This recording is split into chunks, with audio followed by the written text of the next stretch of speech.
wabarakatuh. Waalaikumsalam warahmatullahi wabarakatuh. Pertama-tama saya ucapkan banyak terima kasih kepada ibu-ibu yang menyempatkan hadir pada pertemuan kelompok kali ini. Hari ini sebentar saja saya mau menjelaskan sekitar 10 menit. Hari ini kita masuk di modul 3 sesi 3. Jadi hari ini kita akan membahas mengenai perawatan sehari-hari ibu hamil. Perawatan sehari-hari ibu hamil itu betul sekali yang dikatakan tadi Bu Emi, meliputi mengkonsumsi makanan yang sehat dan bergizi. Kemudian yang kedua itu ibu hamil terbiasa menjaga kebersihan diri dan cukup istirahat. Jadi ibu hamil itu harus cukup istirahat. Kemudian yang ketiga itu mendukung kesehatan mental ibu hamil. Jadi kita bahas dulu ini yang pertama mengenai mengkonsumsi makanan sehat dan bergizi. Ibu-ibu tahu apa itu makanan sehat dan bergizi? Yang saya tahu itu 4 sehat 5 sempurna, kayak sayur-sayuran, buah-buahan, dan mengurangi karbohidrat. Betul sekali apa yang dikatakan Ibu Emi. Tapi yang sekarang digunakan bukan lagi istilah 4 sehat 5 sempurna, tapi sudah diganti menjadi gizi seimbang. Jadi konsumsi makanan sehat dan bergizi ibu hamil itu ada istilah isi piringku untuk ibu hamil.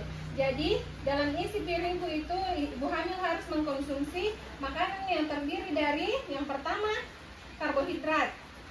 Ibu-ibu paham? Pertama karbohidrat, kemudian kedua protein, dan ketiga mengandung vitamin dan mineral. Kemudian saya mau bertanya, ibu-ibu tahu sumber karbohidrat itu apa saja? Yang saya tahu itu dari gandum dan beras. Iya. Kalau kita orang Indonesia, sumber karbohidratnya itu dari nasi, bisa juga dari jagung, kemudian bisa juga dari umbi-umbian seperti ubi, kentang, dan lain-lain. Kemudian protein. Protein ibu hamil diusahakan itu harus ada 2 dalam sekali konsumsi. Ada protein dari hewani dan protein dari nabati. Protein hewani itu berasal dari hewan. Contohnya, ada yang tahu contohnya? Ayam. Ya, ayam.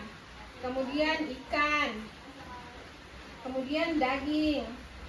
Kalau dia protein hewani, protein nabati maaf.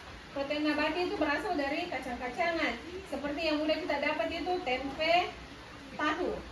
Jadi ibu-ibu yang berencana hamil, yang mau menambah anaknya, ya harus perhatikan baik-baik ini. Yang harus ada di piring itu ada nasi, kemudian protein itu harus usahakan ada 2. Ada yang dari hewani dan ada yang dari nabati. Tidak perlu mahal. Tidak perlu mahal, apalagi ibu-ibu biasa dapat itu bantuan BPNT kan ada biasa bantuan telurnya. Kalau tempe tahu kan enggak terlalu mahal, 5.000 itu bisa dikonsumsi 3 kali sehari. Kemudian ada sayur-sayuran. Sayur-sayuran kalau kita di sini kan enggak perlu jadi beli, banyak di sekitar rumah yang kita tanam, atau bisa juga di kebun. Apalagi di sekitar kita banyak sayur kelor. Sayur kelor itu sangat tinggi vitaminnya, apalagi untuk ibu hamil itu sangat bagus. Karena ibu hamil itu sangat butuh tinggi zat besi. Sedangkan di dalam daun kelor itu banyak mengandung zat besi. Jadi ibu-ibu tidak apa-apa setiap hari juga konsumsi sayur kelor. Apalagi ada di sekitar rumah tak. Kemudian yang ibu-ibu harus juga konsumsi itu usahakan ada buah-buahan setiap kali makan.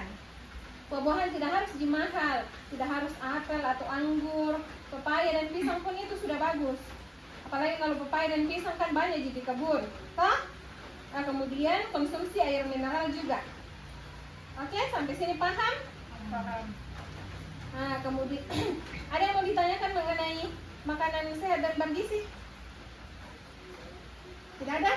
Kalau begitu kita lanjut ke menjaga kebersihan diri dan cukup istirahat. Jadi menjaga kebersihan diri dan cukup istirahat itu pada ibu hamil. Oh iya, saya lupa tadi.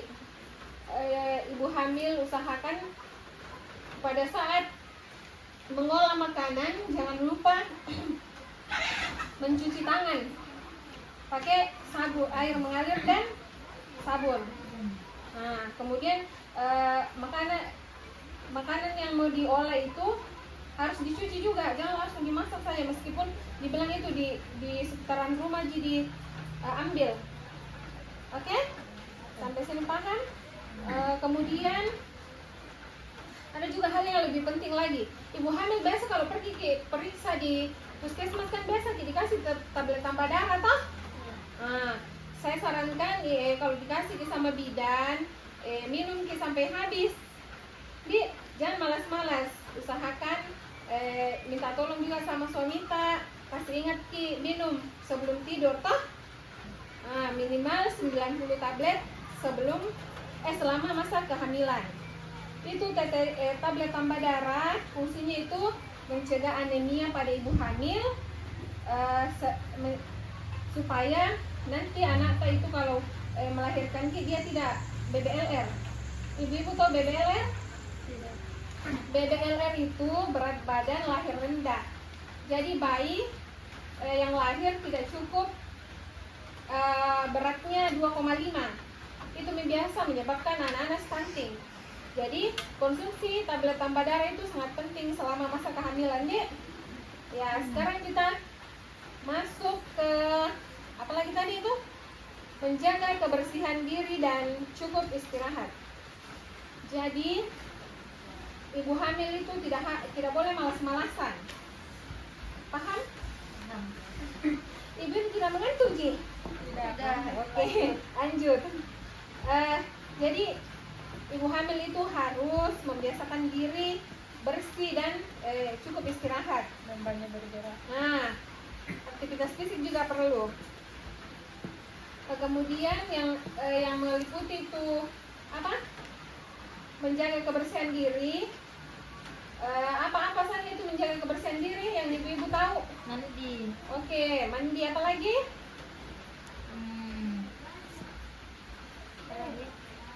Ya, jadi saya jelaskan ya. Yang pertama itu ibu-ibu membiasakan diri mencuci tangan menggunakan sabun dan air mengalir. Kemudian yang kedua, mandi dan gosok gigi berapa kali sehari? 3. Terlalu banyak, Ibu. 2. Oke, 2 kali sehari. Oke, yang ketiga itu menjaga kebersihan payudara dan daerah kemaluan. Jadi harus diperhatikan baik-baik itu. Kalau mandi jangan asal mandi saja pakai sabun dan lain sebagainya. Jadi ibu-ibu sampai di sini paham mengenai menjaga kebersihan diri dan cukup istirahat? Paham. Oke. Kemudian sekarang kita masuk ke yang ketiga itu mendukung kesehatan mental ibu hamil. Jadi masalah saya tanya dulu ibu-ibu, biasanya kalau hamil itu biasa marah-marah toh? Sensitif sekali. Iya. Biasa terjadi bede. Yang di sini yang harus diperhatikan itu ibu-ibu itu tidak boleh cemas, tidak boleh bunda marah, harus bisa mengontrol emosinya. Di sini peran suami dan keluarga dan masyarakat itu sangat dibutuhkan.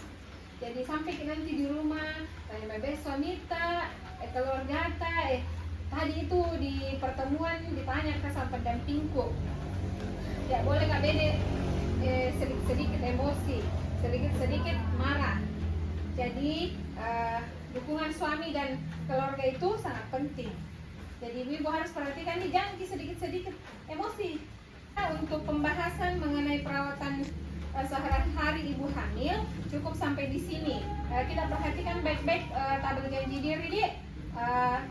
Apa yang sudah dilakukan di rumah dan apa yang belum dilakukan. Bulan depan kita cek lagi.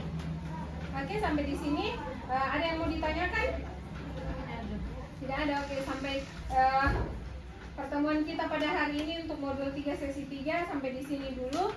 Lebih kurangnya mohon dimaafkan. Wabillahi taufiq wal hidayah. Assalamualaikum warahmatullahi wabarakatuh.